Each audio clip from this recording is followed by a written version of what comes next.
Welcome to the ISD 192 School Board Candidate Forum. My name is Tina Surstedt. I'm a proud member of the League of Women Voters, Dakota County. And as always at our events, I would like to remind you that the League of Women Voters, Dakota County is a nonpartisan political organization that encourages informed participation in government, works to increase understanding of major public policy issues, and influences policies through education and advocacy. We never endorse parties or candidates. And now, please let me introduce our moderator, Lynn Lewis. Lynn is a trained moderator, an active member of the League, and a co-chair of the Voter Service Committee. We're honored to have Lynn moderating this forum tonight. Thank you, Tina. Good evening, and on behalf of the League of Women Voters, Dakota County, I'd like to welcome you to the ISD 192 School Board Candidate Forum. Thank you to the candidates for attending tonight. Would also like to thank the Apple Valley Rosemont Farmington Communications Department for its willingness to record and broadcast this event. Would also like to thank the City of Farmington for providing the facility to hold the forum. The League of Women Voters does not support or oppose a political party or candidate for office. League of Women Voters Dakota County provides unbiased candidate information that's used by Minnesota voters regardless of their political beliefs. Sponsorship of this forum is a public service providing you with an opportunity to hear the candidates discuss important issues face to face. The views expressed here are those of the candidates and not those of the League of Women Voters. Sponsorship of this forum is not an endorsement by the League of any particular candidate. The League of Women Voters posts complete, unedited recordings of forums. Editing is authorized only for official media reporting. Excerpts or edited clips of candidate forums may not be used for partisan political purposes. There are 8 candidates running for 3 open seats on the ISD 192 School Board. 7 candidates are with us tonight. We'll start the candidate forum with opening statements. Opening statements will be in alphabetical order. Each candidate will be given 2 minutes for their opening statement. Closing statements will be in reverse alphabetical order, and each candidate will be given 2 minutes for their closing statement. The order of answering questions will be rotated randomly among the candidates. Candidates will have 1.5 minutes to respond to questions. We ask the candidates to respect time limits. Please note that our timekeeper has a yellow 15-second sign. There is also a stop sign that indicates you should complete your sentence so we can move on to the next candidate. Some of the questions asked this evening were submitted to the League electronically. They were reviewed by League members and edited for clarity. In addition, some of the questions were drafted based on topics of interest that League members identified in the community. Because of time constraints, we're not able to ask all the questions that were submitted. The forum will conclude in an hour to an hour and a half. So let's begin with opening statements. The order for opening statements will be David Barr, Becky DeWilde, Joe Fritz, Melissa Gorman, Kelsey Jezierski, Maggie Storley, and Stephen Cheddar. David? Good evening. I want to start off by thanking the League of Women Voters for hosting this event. I really do appreciate the opportunity to stand up here and sit up here and talk about my campaign. I also want to thank the other candidates that have decided to contribute their own time and energy towards running and trying to impact our schools and make them better. I appreciate that as well. So I want to start off tonight by reminding voters that really between now and November 8th is your best opportunity to influence how your schools are managed for the next 4 years. There are 3 spots that are open and 8 candidates.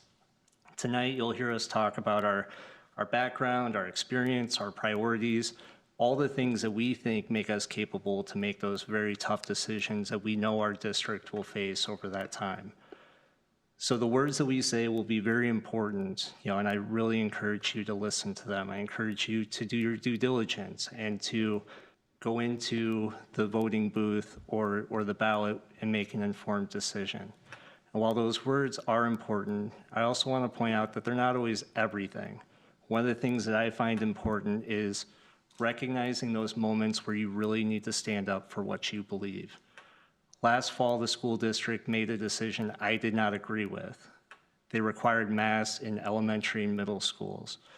I understood that that was a pivotal moment in our public education system, and I was not going to be content standing on the sidelines. So I engaged with other parents that shared the same concerns that I did. I sent emails to the school board. I spoke at multiple school board meetings. I hung in there until November when they had made the decision to reverse the mask requirements. So as you listen to what we say tonight, I want to remind you that those words are important. But I also think it's important when you recognize those moments where you need to stand up. Thank you. Becky?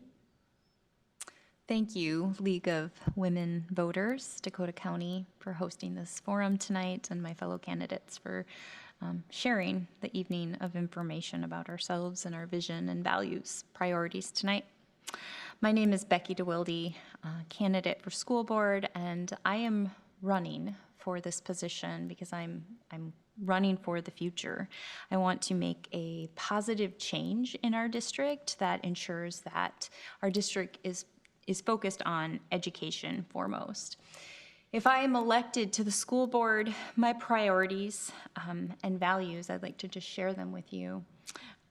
First of all, I would want to get back to the basics of education, focusing on foundational skills, the old 3 R's, reading, writing, and arithmetic. I would also want to acknowledge that a well-rounded education, as we advance through the elementary ages, includes rigorous subjects such as history, philosophy, literature, arts, science, and good character building.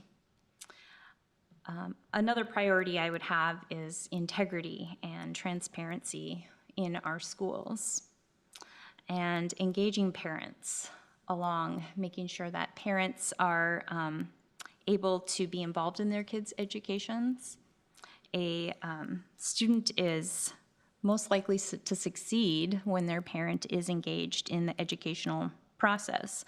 So as a member of the school board, I would welcome parent engagement, allowing them to advocate for their child, to view curriculum and materials, and giving them the option to object when they need to. My third priority would be to approve a fiscally responsible, transparent, accountable budget. Joe? Hello, everyone. My name is Joe Fritz. I'm running for school board as well. I've lived in Farmington about 21 years now. I do have 3 kids, 2 of which are still in the school system. Local business owner. I'm a husband, father. Running for school board. My basics, again, main idea would be get back to the basics as well with education. Making sure each kid, regardless of sex, race, anything, has equal opportunity based on their own learning levels. Everybody's different, so I want to make sure different opportunities for everybody and equal chances. Also, want to be an advocate for those who, as far as bullying goes, stuff like that. We've had issues in the past with that, so that's going to be on my radar a bit too as well. But yeah, I guess that's the basics I like to talk about. Alyssa? Thank you, League of Women Voters, and also to the candidates as well. I have lived in Farmington District for 11 years. I have a total of 6 children in the district. So I have a various experience with all grade levels from preschool through high school, given that I have these 6 children. The reason I decided to run for school board is because I'm passionate about our children's education and safety. I believe in transparency and communication. My vision for the district is to make sure our children receive the best education possible, as well as the best experience possible within our schools. This means academic achievement for our students and safety of all students, staff, and the families. I would like to see less bullying as well and assaults happening with our schools. I believe we need to review and communicate the policies of accountability and consequences to ensure safety to all students and staff. We may also need to provide training where appropriate. There needs to be emphasis on teaching fundamental core subjects and curriculum that isn't biased to race, gender, or learning style, in an effort to improve students' overall grade scores and graduation rates. My commitment is to look at how the school is operating with its budget today and where it needs to spend its money for student improvements for the future. My goal is to create a positive educational environment for all students to be and feel successful as well as safe. Thank you. Kelsey? Thank you. Thank you to the League of Women Voters of Dakota County and my fellow candidates for being here tonight, and also the opportunity for all of us candidates to connect with you guys, our community. And thank you to those watching and taking the time to learn more about your school board candidates. I also want to recognize all those who submitted questions for tonight's forum. I'm someone who wholly believes in leading with curiosity, and I love to see others do the same. I hope that the information shared will be helpful. This will be a great opportunity for the viewers and the community to learn about who we are and what we're prioritizing. Hi, my name is Kelsey. My family and I have called Farmington home for the last 10 years. Our daughter is a student at Farmington High School, and we have one tiny tiger on deck. We are extremely grateful for the dedicated teachers, staff, and administration of District 192. Through opportunities and experiences, our daughter has grown in so many ways, not just academically, but also in character and sense of self. Our community is growing, both in residents and diversity. Currently, approximately 25.26% of our district's learners identify as a race other than white. I believe in representation, and to my knowledge, there has never been a board member of color, and I hope to change that. As a professional clinical counselor, or a therapist, as you might say, and a person of color, I believe I bring a unique perspective and set of skills that would benefit the district and this community. About a year ago, I began considering the possibility of running for school board because of the public comments that I would make at city council meetings and school board meetings. And a lot of those public comments were rooted in inclusion and tolerance. I hope to continue to advocate for both those, along with essential mental health supports, educational equity, collaborating with district staff and stakeholders, and being fiscally conscientious. I look forward to answering your questions. Thank you. Maggie? First, I'd like to thank the League of Women Voters for hosting this important event for us tonight and giving us a platform to share more with the community. I'd like to start by introducing myself. My name is Maggie Storley, and I'm seeking my first term on the Farmington School Board. I'm 41 years old. I'm a resident of Eureka Township, and I'm a local night shift emergency room physician. My husband is a third-generation local farmer and a graduate of Farmington High School. We have 3 learners in the district at various academic abilities, from gifted to special education. And as a family, we're active in 4 of the traditional Tiger sports, but also our local dance teams. I also serve on a couple of volunteer committees for our teams and have met most of my community networks through those avenues. I initially became interested in running for school board at the start of the COVID-19 pandemic, seeing the need for additional medical guidance as we made difficult choices for our learners and staff as we initially started the focus with an emphasis in safety. But now, as we're transitioning into the recovery phase with the hope that we can focus more on academics, we're still facing challenges with emotional and behavioral gaps for our learners that weren't necessarily anticipated at the start of this journey. Statewide, we're also struggling to fill and retain staff positions and are going to continue to notice deficits in how we fill our educator lot within our school district. I bring the benefit of both medical and mental health insight to these decisions, and will continue to help make these difficult decisions for our district. I'm also hoping that we can prioritize staff retention and satisfaction, as well as fiscal responsibility. Thank you, Maggie. Stephen? Thank you, Lynn, and thank you, other candidates, and thank you, League of Women Voters. My name is Steve Cheddar, and I'm a candidate for school board in the Farmington District. I've lived here since 2008. I've got 4 kids. 2 of them have passed all the way through the Farmington school system and are now in college, and 2 are still within elementary and middle schools. I've held a variety of volunteer roles as I've grown up as a dad. I've coached track, baseball, soccer, flag football. I've also had a lot of leadership roles within our local Cub Scout pack that I'm currently leading.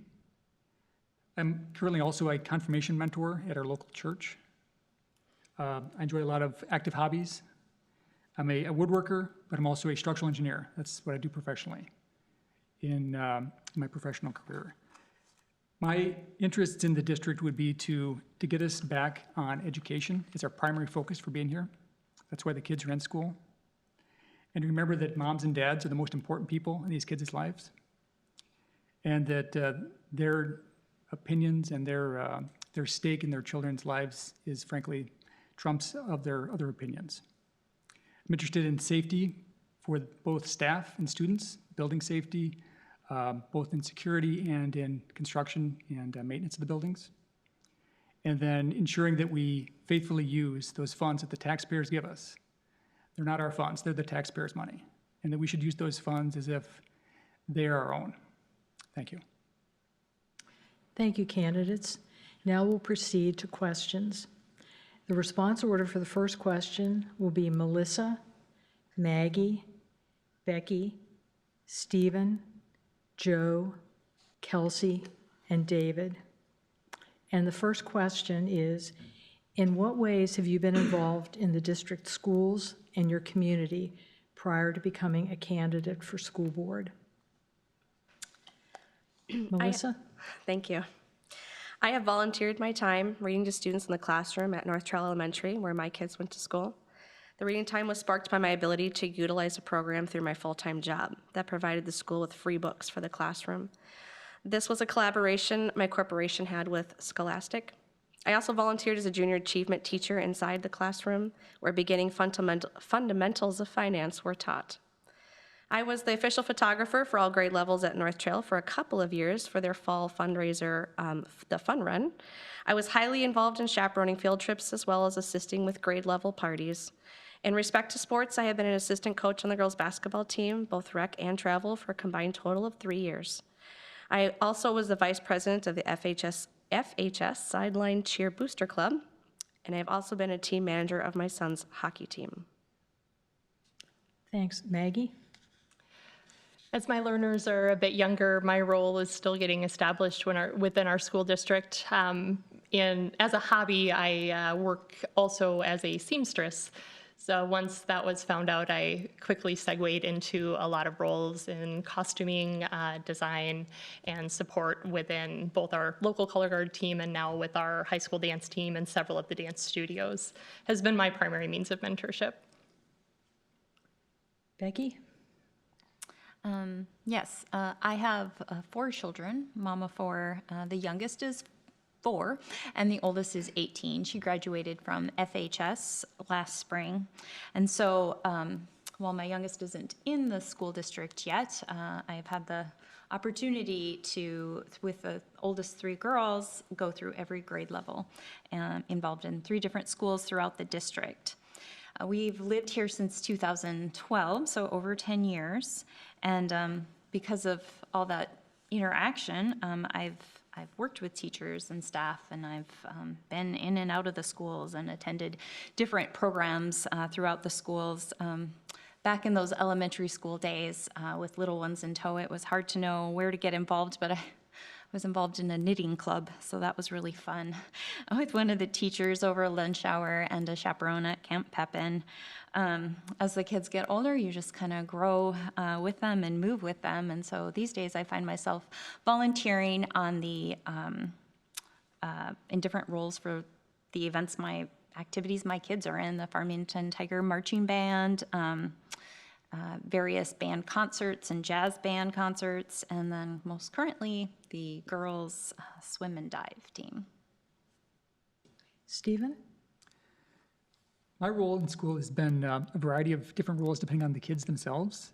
Since I have 2 older kids, I've been on their sideline as they participated in high school sports. My daughter participated in high school soccer for 4 years, and my son as a baseball kid. I've participated in helping out at the elementary schools with some of the fun run activities they've held in the spring. I've also done lots of chaperoning with the littler kids going to either Science Museum or the zoo. And then I helped out as the seniors celebrated their final week last spring at the high school picnic. Thank you.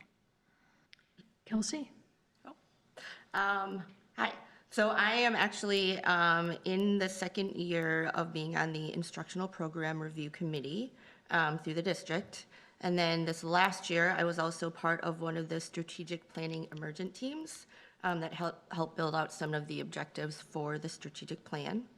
I participated in several Seeds of Change courses through Farmington Community Ed, which has been based in talking about equity, anti-racism, anti-oppression, and those types of topics. They were led by our equity leadership team. And through that, I've been able to also collaborate with our equity leadership team here in the district, touching base with different learners and parents and other teachers and staff. I helped advocate for and push through the Juneteenth proclamation that was adopted here in Farmington. And I have participated in several public comment sections at both city council meetings and school board meetings. And then lastly, I think the one that has meant the most is creating a sense of belonging for residents who were looking for a common community. They didn't necessarily feel like they had one. And finally, David? Yeah, I'll be honest. Until the last year, I really didn't look at life outside of the four walls of my house. You know, I moved up here 14 years ago from Chicago. You know, we have young kids. When I tell people this, they're like, well, you have young kids. And I'll be honest, I don't know if that's really a sufficient excuse. But I do know that last year when I got involved, you know, with the school board and with some of the other parents that live in this community, I realized that there's a reason to invest in these people. Like I felt like that.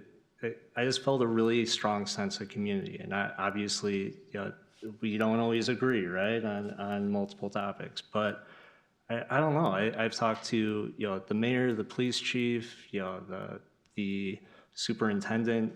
There's something about this place when I'm talking to these people. You know, my sample size is honestly fairly small. It's, you know, a couple conversations.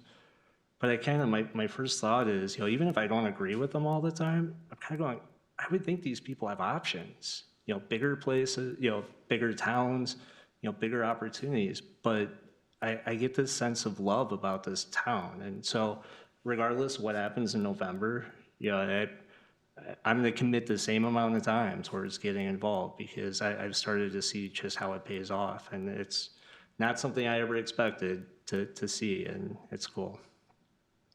Thank you, David. The response order for the second question will be No, I think it was Joe. Sorry, Okay. Joe. It happens. As far as my involvement, done a lot of volunteering and donating with youth sports. Used to coach some baseball in town, got to know a lot of parents and people that way. A lot of the kids going through the system I do know. I do volunteer and donate a lot of time with the Farmington police and fire departments with their programming. I do and have tried to attend quite a few city council meetings to get to know some of the people on the board there. Been at a handful of you know, school board meetings as well. We used to do a lot of field trips with the kids, a lot of donating time at school and reading stories, stuff like that. Back when it was still cool to see Dad at school. But yeah, that's my involvement with the community there. So. Thanks, Joe. The response order for the second question will be Kelsey, Melissa, Joe, Becky, David, Maggie, and Stephen. And the second question is, as a school board member, how would you respond to parents' concerns about what is being taught in classrooms? Kelsey? Yeah, I think this is a really good question because a lot of it has come up over the last few years. I think first and foremost, touching base with the parents and asking questions, getting to know like what their exact concerns are. Because I think that sometimes there can be some misinformation that's understood. And so really getting to understand what is at the root of their concerns. I also think that there are proper channels to go through. I know that the school board, it seems like it is the end-all be-all, but there are actually other people and authority figures who have a larger role in that sense. And so if I can make that connection between the parent and the person that would be best able to support them, I think that would be most beneficial. I would also encourage parents to come to school board meetings and share their thoughts and opinions. Everybody's voice matters. I learned that myself. And so if there is something that is concerning you within our district or within the curriculum or something that you would like to see change, come share it. We want to hear it because we are here to represent you. Melissa? Thank you. I would encourage parents to speak up and talk about what issues they are having. Just as Kelsey mirroring what Kelsey had just said about understanding what the core issues are. I also learned, which I did not know, that there is a committee that parents can join that's called IPR, which stands for Instructional Program Review Committee. This committee consists of parents, district administrators, building administrators, and staff, and community members. The committee engages in a wide variety of discussions around technology, curriculum, adoptions, educational foundations, building projects, communications, and the program, building projects, communications, and the program review process. You can find information under the district website for this. And I would also encourage parents to communicate with the teachers and ask to see their curriculum, specifically what the issues are. The teachers are pretty transparent, so I would encourage that conversation. Thank you. Joe? Thank you. First off, I think it is important to be involved. We all have voices. All the parents have an opinion. They know what they want for their kids. And I think it's important to, attend the meetings if there's an issue and make sure your voices are heard. And if others are feeling the same way, bring people with you. I mean, there's power in numbers as well. I think it's also important to have open dialogue with the teachers. Parents are welcome to contact them and, speak to them, like they said, get the curriculum copies, stuff like that. And I think that helps a lot. But more important, just be hands-on, use your voice, and don't be afraid to speak up. Make people hear you. Becky? Yeah, there's actually a district policy in this regard. It's MSBA Policy 206. So it's pretty straightforward, essentially what most everyone's been saying. You just go in the order of hierarchy. So you would appeal to the teacher as a parent. I would suggest that the parent appeal to the teacher with their concern or the employee. And if they don't get the response they're looking for or the help they need, they should appeal to the principal, and if unresolved, the superintendent. And then as a last result, you would appeal to the board. And I just also recently learned that there's a Minnesota state statute that states that parents have the right to review curriculum, and there should be a procedure in place for parents to review curriculum. And if parents object to the curriculum, then they can make reasonable arrangements for alternative instruction. And the student cannot be penalized for having alternative instruction offered to them. David? So I agree with a lot of what they said. There are so many different concerns that we have today that I think it's extremely wise, to tell people, talk to your teacher. What is it that's concerning? From a school board perspective, I think, is it something that's required by the state to be taught a certain way? Is it something that, is it something that aligns with our policies? Are they, teaching something that does not align with our policies? I think depending on which kind of buckets those fit in will dictate, the proper course of action. But I do think that the schools do have a process, and I encourage everybody to go through that process of starting with the teacher, principal, superintendents, and then school board. Maggie? Thank you. I think it's important to recognize that if a parent does have concerns, that automatically makes those concerns valid, and they should be able to easily and transparently be able to access a modality for expressing those concerns. I agree with Becky. I did some research and had found out that there really is a very straightforward protocol for how to progress with these. But the interesting thing was that unless someone was fairly savvy with navigating the website and those types of places, that it wasn't immediately accessible.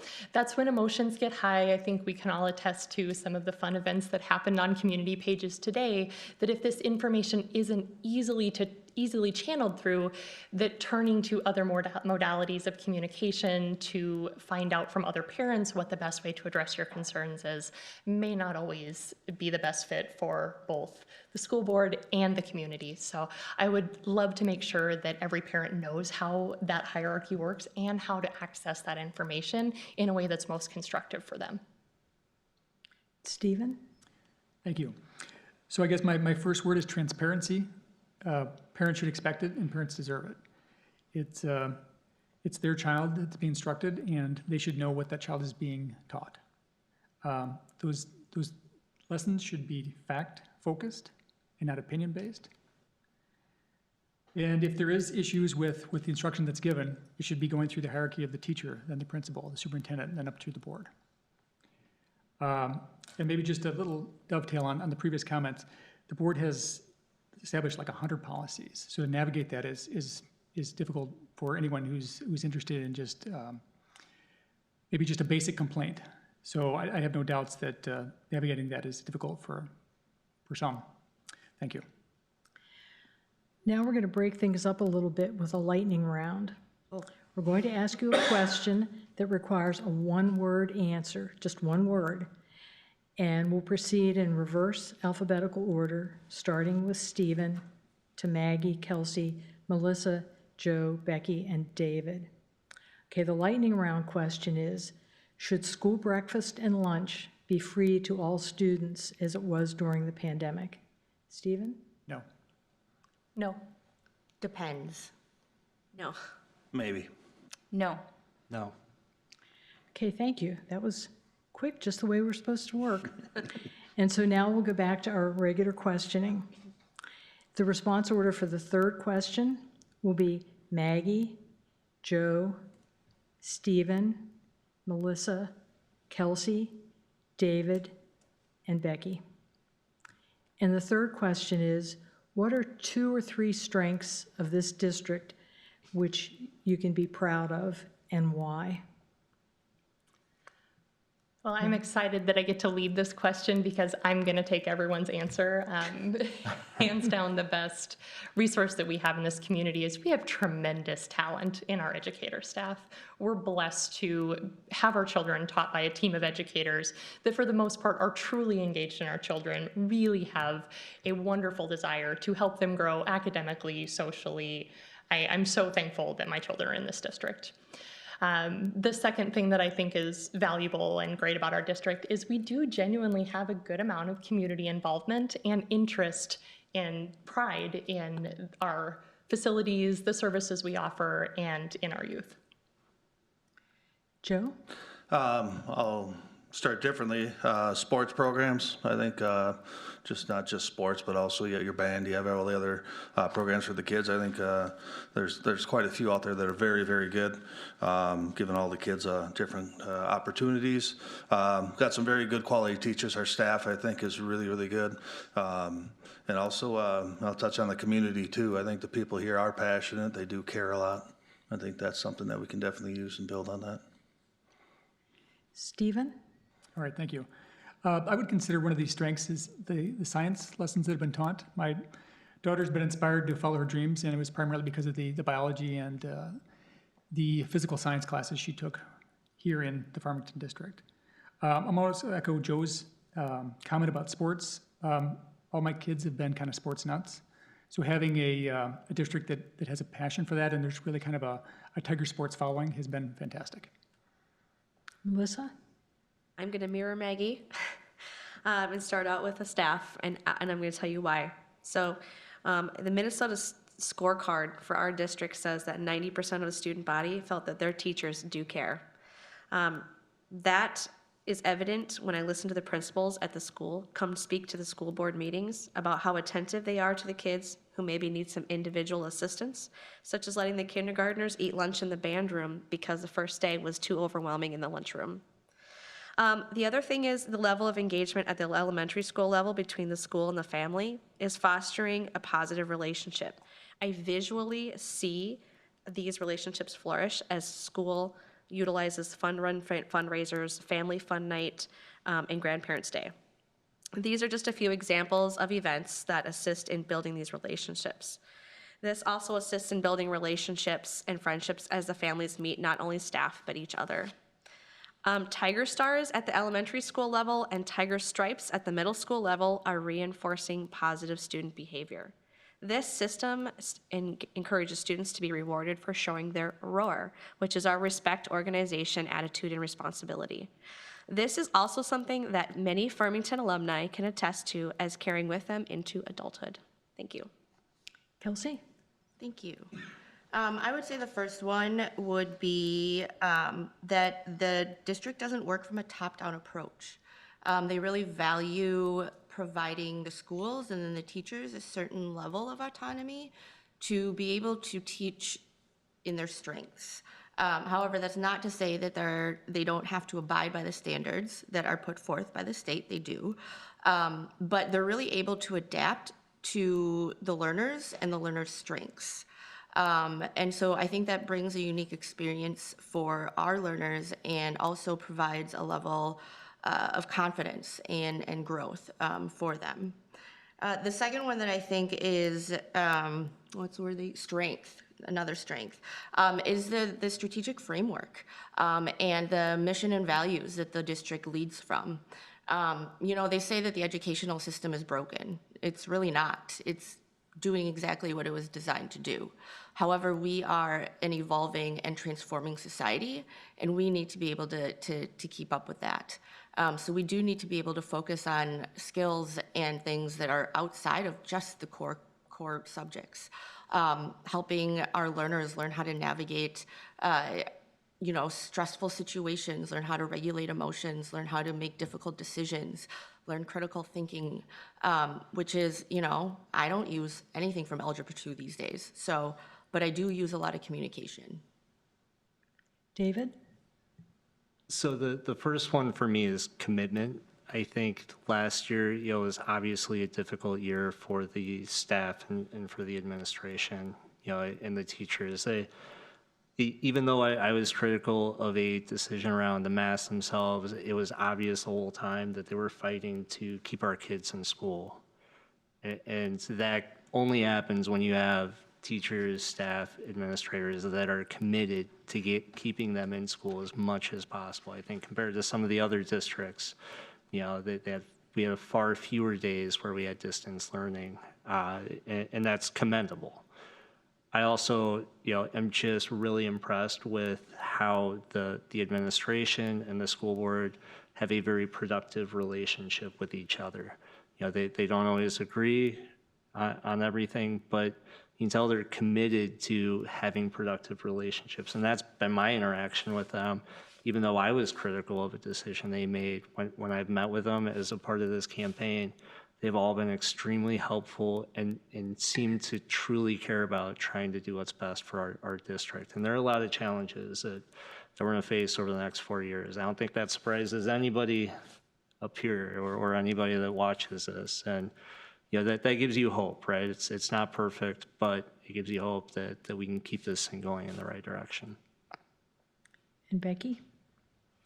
Yeah, so recently I've had the opportunity to walk through a lot of our schools, talk to principals and talk to teachers, and it becomes so apparent as I've done that these educators are truly passionate about reaching every student, wherever that student needs to be reached, finding their spark, finding what gets them excited about learning. And so I think that that is one of our greatest strengths, as they really desire to find every learner's style and then teach them.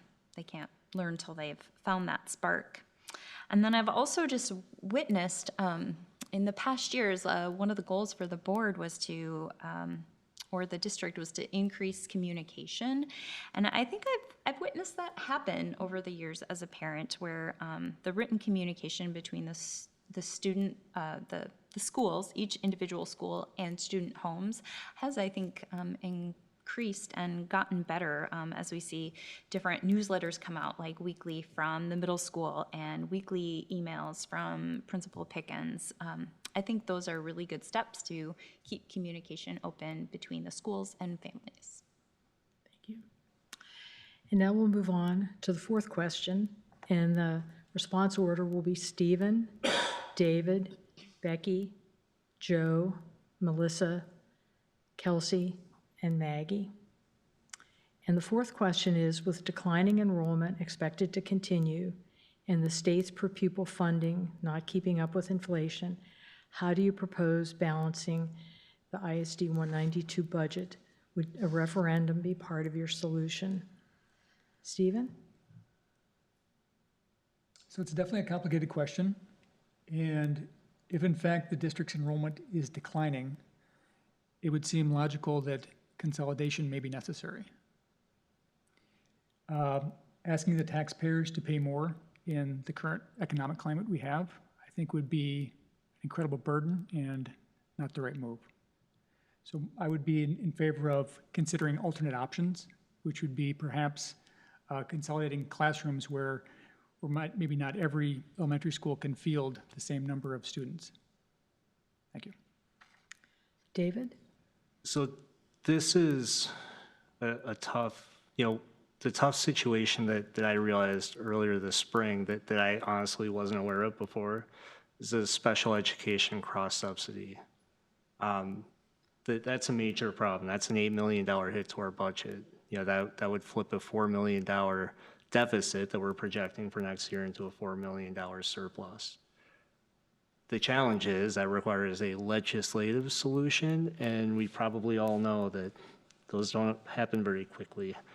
But for $8 million, I think it's worth doing what we can as parents. If we're looking at potentially paying higher taxes or figuring out how to advocate together to the legislators that really need to kind of be reminded that our schools are that important, I think that's a huge opportunity to create that awareness, because $8 million is huge.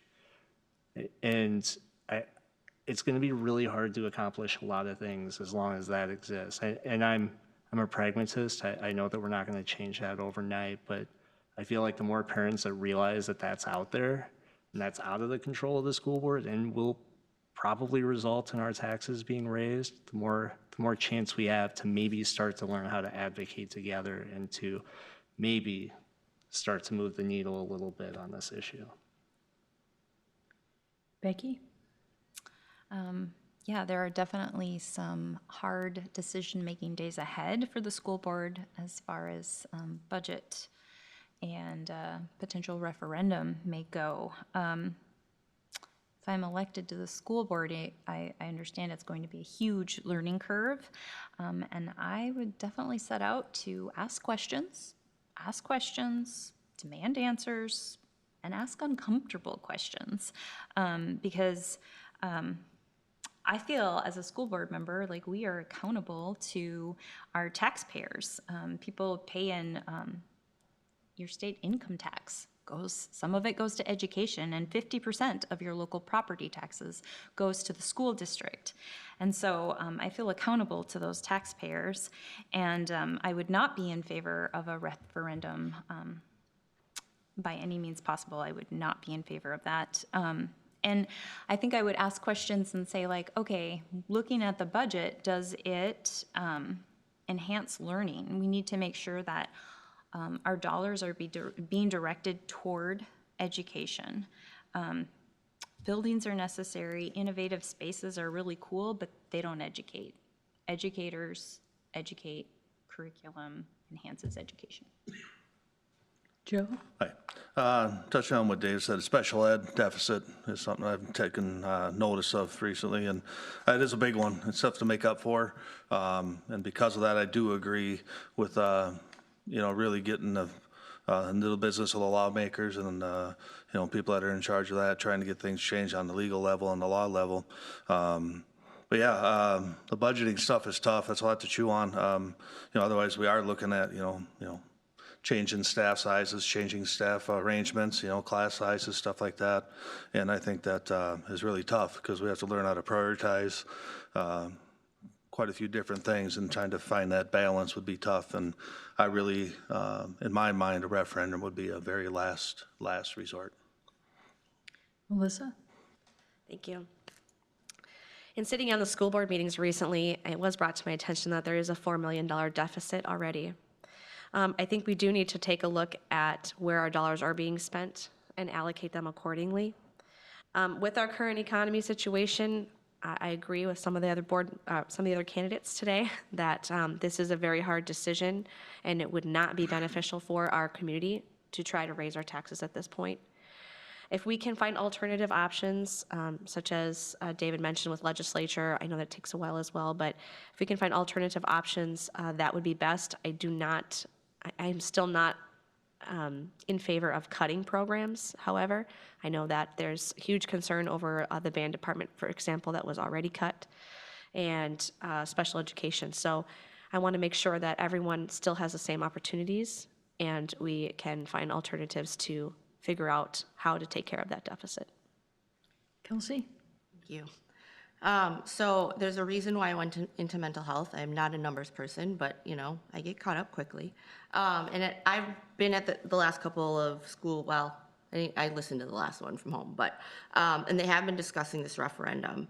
But what I've noticed is that it becomes a tug of war between either supporting our learners through financial decisions and budgets, or we cut programs, which also impacts our learners. So any decision you make ultimately impacts our learners. I remember kind of talking about the cut to the band fund, and there were so many community members that came out that were just heartbroken by it. And so also going to the legislative, that's a hard word, piece of it, I think we need to continue advocating at the state level. And I know that our fearless leader, Superintendent Berg, has been passionately involved in that. And I also believe that board members should be invested and participate in advocating for that, because we too have voice. And the more voices and support that we can show, the more push that we can do, change can be inevitable. So that's where I stand. Maggie? Well, as a taxpayer, I'm thankful that, getting the opportunity to answer last, that like my fellow candidates, none of us are in immediate favor of an additional referendum to raise taxes. We all recognize the strain that our community's been through in the last few years especially. But with that said, to keep the quality of education high, we're going to have to go over every piece of the budget with a microscope. One of the greatest things that I have learned as I've been attending virtually or in person as I can, the board meetings over the last couple of years, is a huge amount of attention and detail is put into this. And even though the information isn't as easily accessible to the public as I would like for it to be, I can tell that what I am able to access, a lot of thought is put into this. The other thing that is important to remember is that many of the mandates are set forward by the state. So the discretionary portion that we get to deal with as a board certainly deserves attention, but it may not have nearly the amount of control that the community thinks that we would have over that. But I do promise to listen. I promise to look at all of the numbers as carefully as possible and make sure that what I am choosing to vote for matches what the community is wanting as well. Thank you, candidates. Now let's go to a second lightning round question. Remember, a one-word answer, and we'll proceed in alphabetical order, beginning with David to Becky, Joe, Melissa, Kelsey, Maggie, and Stephen. The next lightning round question is, does foreign language learning benefit students? David? Yes. Yes. Yes. Yes. Depends. Yes. Yes. Thank you. And now we'll get back to our regular questioning. The response order for the next question will be Becky, Kelsey, Stephen, Maggie, Joe, David, and Melissa. And the next question is, what are 2 to 3 major goals you'd like to see the district accomplish during your term? Becky? Okay, one of the first goals that I would set out to work on is to assess an accurate statistics on our competency levels. The Minnesota Department of Education report cards, when it came out this summer, had a lot of pushback when I would mention that to people because they said, well, that's not an accurate picture. Too many people opt out. Okay, that's fine. Well, how can we measure how our students are doing? How can we gauge that? I feel like we need a new set of metrics for that. And we need to address that and then address how to, if our numbers are in fact low, if our kids aren't testing well, if they're not really learning the content, then we need to make adjustments. And we really want to work toward gaining a good reputation in our communities and our states for a strong district as far as education goes. Another major goal that I would have is making sure that goals that we set as a district are measurable and objective. There are things that are concrete. I can't aim at a moving target. I'll miss it every time. So we need to have goals that target education, remove distractions, increase direct instructional time. Kelsey? Yeah. I think first and foremost would be continuing to increase transparency.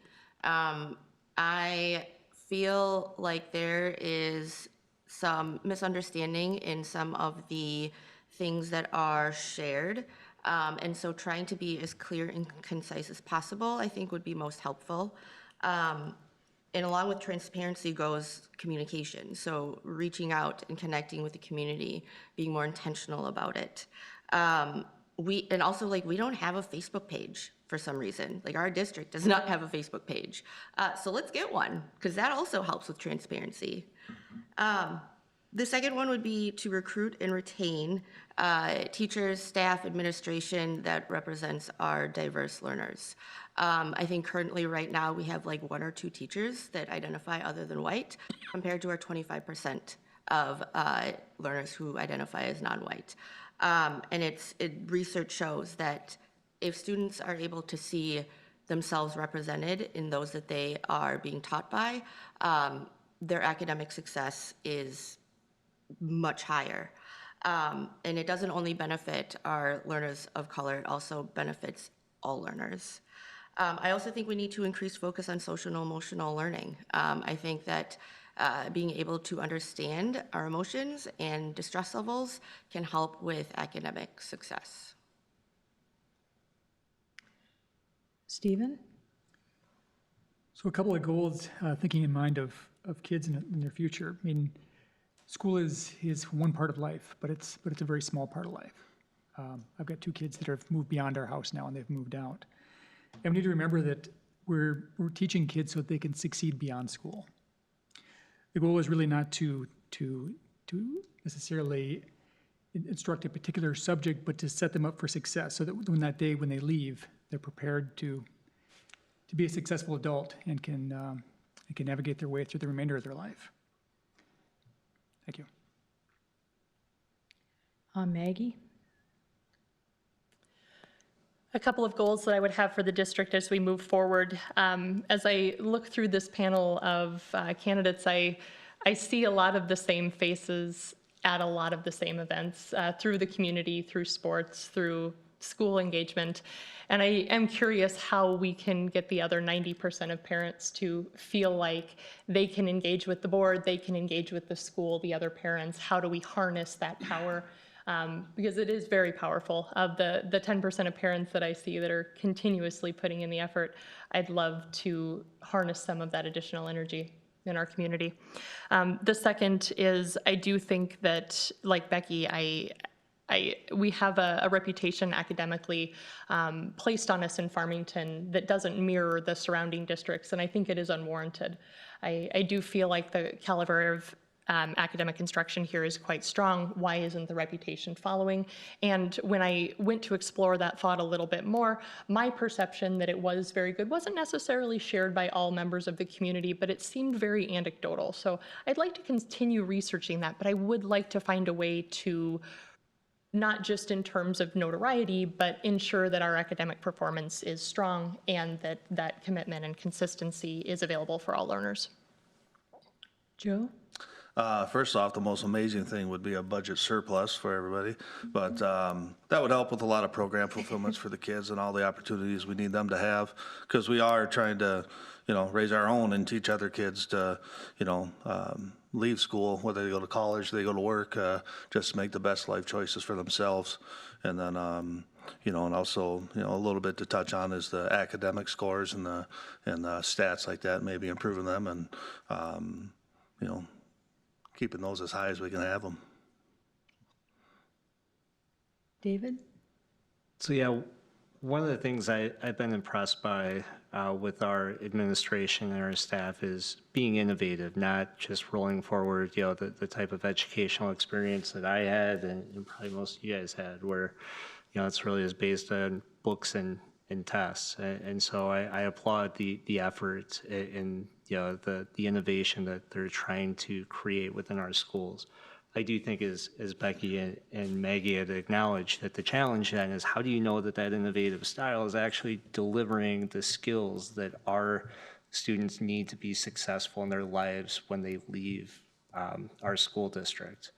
And I talked to Jason about this a couple weeks ago, and that was the first question I had is how do you measure when you do things like competency-based learning that's actually resulting in successful adults?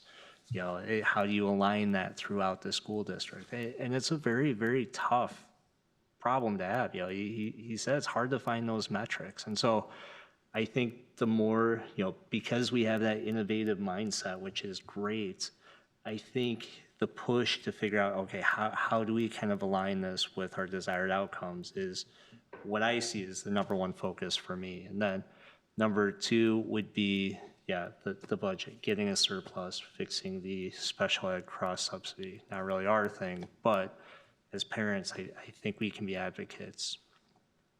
Melissa? I would like to see Farmington District strive to rise above that 50% or below threshold that the students are meeting standards in our core subjects like math, reading, and science. In 2022, 44% are meeting the standards for math, 49% for reading, and only 36% in science. These numbers are still lower than our numbers predating COVID, and they continue to decline.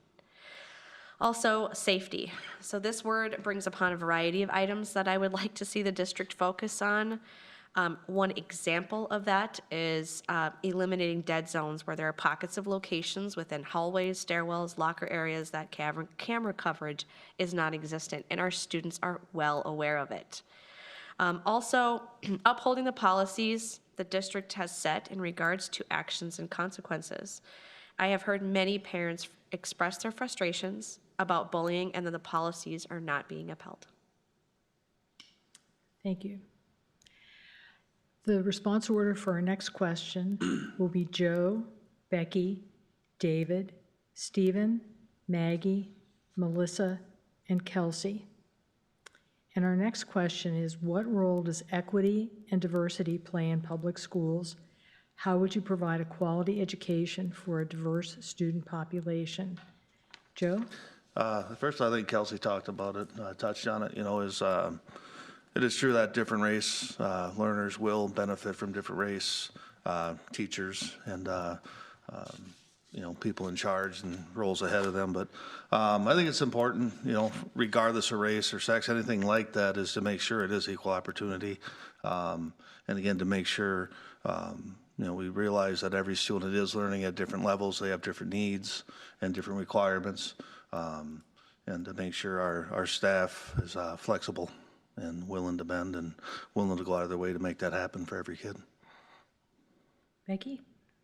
Yeah, so diversity is just a fact of life. Nature is diverse, people are diverse, there are no two alike, and we all have unique gifts and strengths and characteristics. But we need to remember that diversity never makes someone greater and someone else of less value. So everyone has worth and value and needs to be treated with respect. And in the education system, doesn't matter who you are, we want you to have access to education. I think we need to remember that we do not want to be focusing on the things that divide us. We need to be focusing on what unites us. We need to focus on the common goal. We're here to get our children educated, and so I'm not sure why we focus on putting people in boxes over here and over there and over there. So that's a mindset that I think that we need to make sure we have instilled in our school district. Remember the common goal to produce students who are ready for their futures. And then as far as, equity and diversity, maybe I'll have to explain that later because I'm almost out of time. David? So with diversity, I believe our schools are incredibly diverse. We have 7,000 individual students, and to me that's 7,000 diverse, unique individuals. And so I get that from an analytics perspective, when you want to look at correlation, that ethnicity and race may help you identify certain problems, but I do not believe that race impacts your ability to learn, and drives any issues or any solutions. I get that there might be similarities with people, in certain races that maybe have other factors, but those other factors is what I care about. And so when I look at how do we support a diverse population of students, nearly 7,000 individuals, is you have 900 staff and teachers that treat them as individuals. Kids are really good, at detecting BS, in adults and those that care about their self-interest. That's why they test us, right? Not because they want to get away with stuff, but because they want to know that we'll keep them safe, that we have their best interests. And I think when you have 900 teachers and staff that are kind of designed around that mission, that are not putting these kids in boxes or assuming anything about them based on physical attributes, is I think when you have a quality education. Stephen? So I think the focus should be on treating students as individuals and that each individual has value. And that as a student, they can achieve those goals that they have, their own vision of what the future holds through their own hard work and efforts with the guidance of a teacher and a staff that is right there with them. Thank you. Maggie? I think it's important to recognize that the immediate jump to diversity encompassing only race can be a little bit negligent. We do have a diverse staff in terms of educational background, socioeconomic status, sexual orientation, and as are our learners. I do agree that I think there should be measures to make sure that this is a district that is friendly for hiring ethnicities, for them feeling comfortable continuing to stay and teach in our district, but diversity is going to need to focus on a wide range of individual attributes besides just race.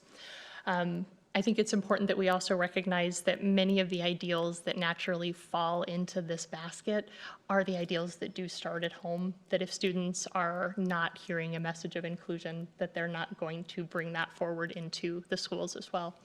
I would say that the generation of learners does a substantially better job than even our generation, and especially that above us. And I'm thankful that that growth must be coming in from a lot of different places rather than even just home.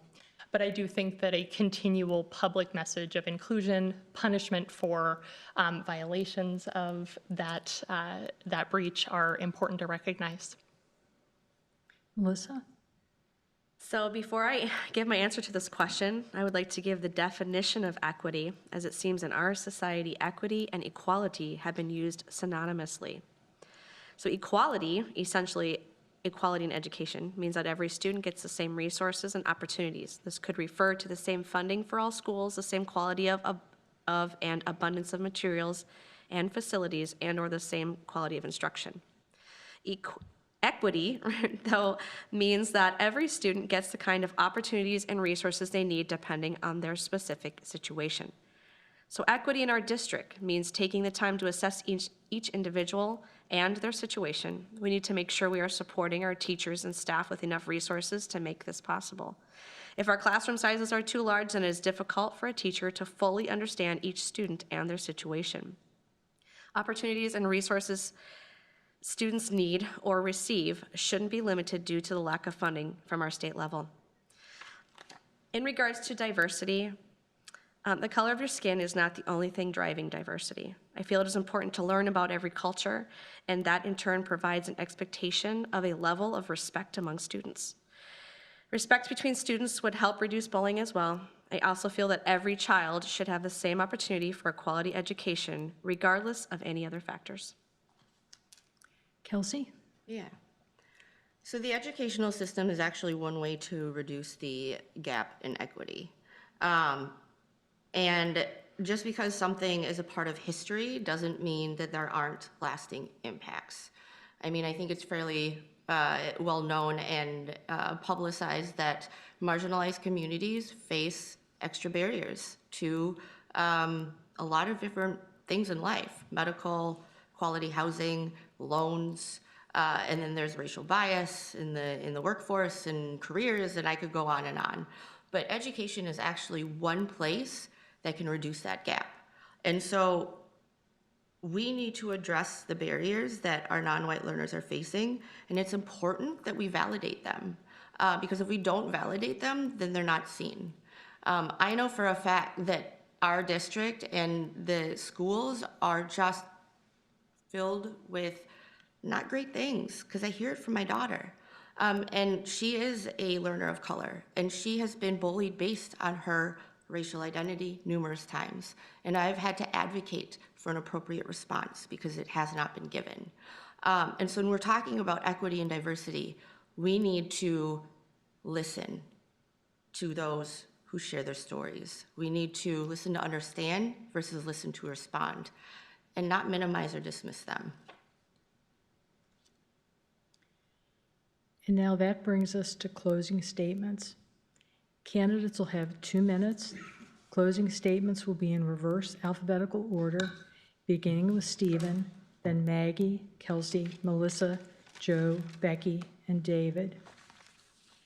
Stephen? So thank you again for inviting us to this forum.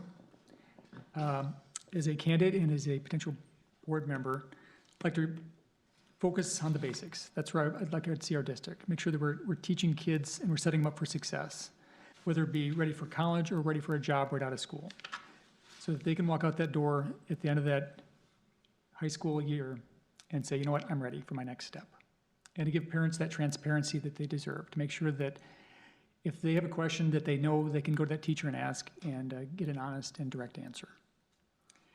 But they remember that moms and dads are the most important person in this kid's life, whether perhaps be a guardian or a mom or dad, that they attend those schools, but that mom and dad, they're a major role in this kid's life.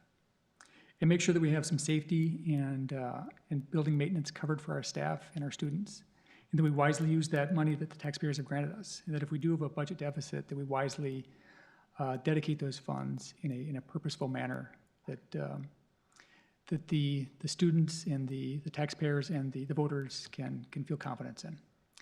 And I thank you again, and I hope I've earned your vote. Thank you. Maggie? Thank you. So in closing, I would like to extend thanks to our community for your interest and dedication to the school district, and especially like to extend gratitude to my fellow candidates for adding this important task to your already very full plates.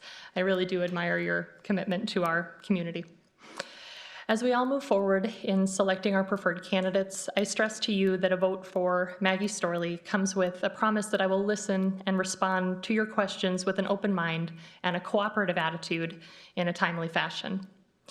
I believe that our schools are innately very good, and we must continue to prioritize a healthy working environment for our educators and support staff to maintain academic success for our learners. We have a fantastic school board currently serving our district, and I promise to serve with the same level of commitment to the position. My medical expertise will add additional guidance for the district and bring an important viewpoint to the board. I would love to respond to any additional questions regarding my candidacy through my Facebook page, in person, or through any of the public contact published information.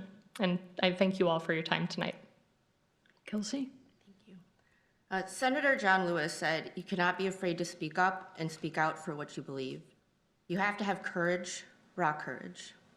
A year ago, I was physically threatened after a school board meeting where I spoke in support of the mask mandate. And I wasn't just speaking for myself, but for countless others who were in alignment with the district's decision. And although distressed, I continue to advocate for significant issues. And that's exactly what I'll do if I'm elected to the school board. Our district does have a strong foundation. We have brilliant teachers who care about our learners, innovative administrators who are dedicated to learner success, a devoted support staff, and families and caregivers that value their children's safety, mental health, and preparedness. If elected, I will listen with intent to lead with curiosity, build relationships, and collaboratively make decisions that benefit all of our learners. I will also bring empathy, curiosity, intention, innovation, transparency, and authenticity. It's the duty of those in power to remove barriers to receiving a quality education. And quality is all-encompassing. It's not just academic achievement, but also instilling confidence, fortitude, and courage. A learner's academic success is impacted by their ability to feel safe, respected, and valued. If a learner is lacking those, then it's the responsibility of, again, those in power to eliminate obstacles standing in that way.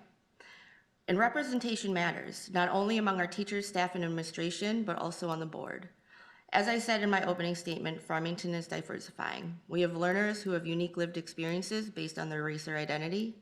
And when those learners are dismissed, minimized, or even gaslit, they feel less than, othered, and dehumanized.